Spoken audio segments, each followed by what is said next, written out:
Warahmatullahi wabarakatuh. Selamat pagi, salam sejahtera bagi kita semua.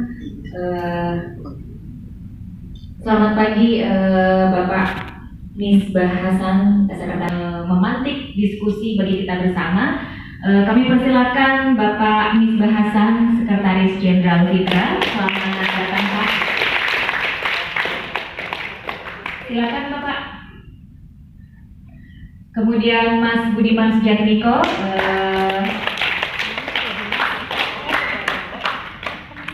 saya Mas juga.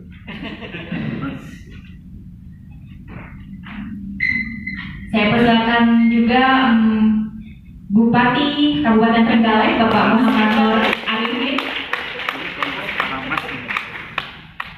Dan kita masih menantikan kehadiran Dirjen Pembangunan dan Pemberdayaan Masyarakat pagi ini, Mas SDM-nya dan juga pembangunan karakter. Namun kalau dari pada saat 2015 hanya 20,67 triliun, kemudian di 2019 mencapai 70 triliun rupiah.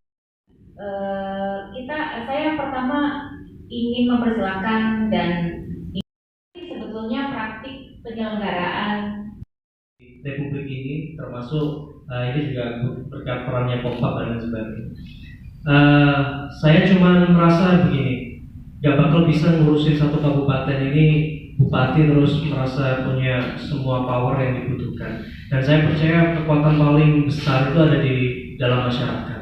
Desa ini sebuah struktur yang paling efektif menurut saya.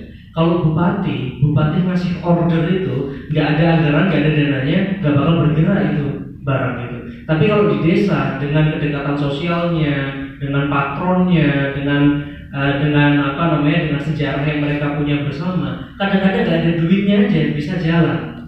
Nah apalagi kalau ada duitnya kan begitu, maka impactnya bakal terasa lebih besar. Saya selalu katakan di mana-mana kepada masyarakat, bupati ini nggak bakal bisa adil gitu. Karena saya nggak kenal 800.000 masyarakat sekabupaten Trenggalek, saya nggak kenal kabupaten. Satu, kami langsung ketika setiap tahun dana kabupaten sampai dana desa itu mau diprioritaskan apa, dan itu kita buatkan mana, terus kemudian siapa yang harus menindaklanjuti. Jadi itu sebetulnya praktik penyelenggaraan. Yang pertama ingin mempersilahkan dan